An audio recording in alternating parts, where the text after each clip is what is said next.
Cesaro has left the WWE. He did have a contract offer on the table, however he had no intention of signing it. By the sounds of it, the news that he supposedly signed a contract this time last year was not true. He did not sign a new contract, however there was an option for an extension, so he did extend by a year or so.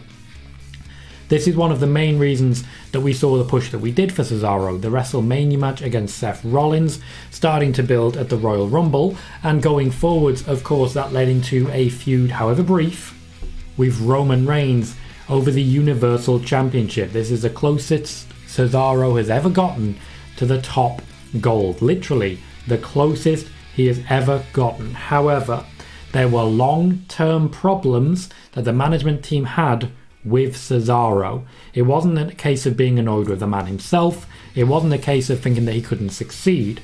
But Vince McMahon never truly believed that Cesaro had really gotten over with the audience.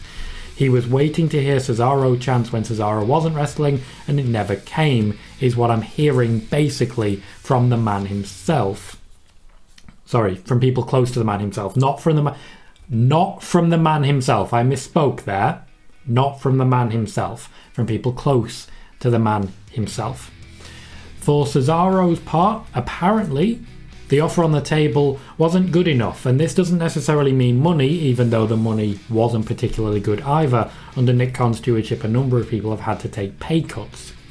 But it wasn't the money that really made it happen. It was essentially the lack of push. Cesaro did not get pushed to a degree that he himself was happy with. Cesaro was looking for consistency in his push. He was looking for fun. He was looking to be given things that he could sink his teeth into and enjoy. However, he was continually booked as an afterthought.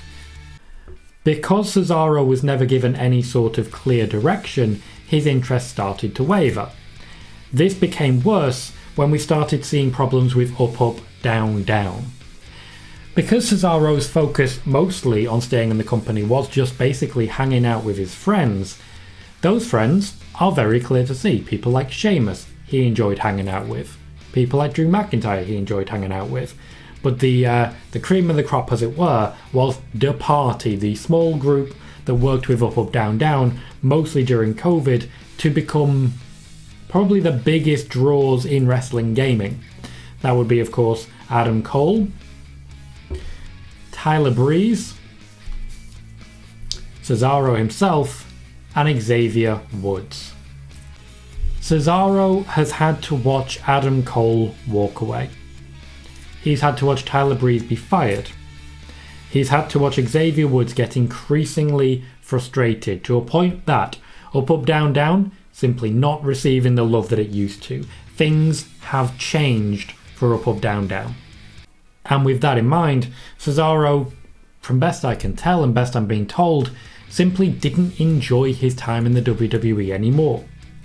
There was an assumption from the company that he would just continue. That he wouldn't wouldn't necessarily have an issue with just continuing. Just continuing to create content, continuing to perform for up, down, down, continuing to perform for the WWE. The WWE essentially assumed that Cesaro didn't want to go anywhere. The offer on the table was low. It wasn't particularly good, and certainly compared to people such as AJ Styles and Randy Orton, the money was nowhere near top level. The push on offer was not particularly strong, and Cesaro wasn't happy with that. And Cesaro was not happy with up, down, down. Essentially, the things that Cesaro really used to enjoy aren't there anymore. Now, the questions are being asked as to what happens next for Cesaro. And I think this one's very, very clear. Wherever the hell he wants to go is where he'll sign next. Cesaro is a top quality wrestler. He's a very recognisable face, and his matches really get the crowd alive. There's always been in the WWE's eyes a bit of difficulty marketing him, but WCW said that about Steve Austin way back when. Cesaro for me can walk into any company and be a top name. I want to see him in New Japan, as I've said of many people, I find it much more likely he will go to AEW and join that group of mid-carders over on AEW, such as Miro, Andrade, Malachi Black, Christian, and the like. He'll be performing week in, week out. He'll be wrestling Punk, he'll be wrestling Daniel Bryan, he'll be putting people over, and he'll be a staple of AEW Rampage. That is what I expect to see going forwards for Cesaro.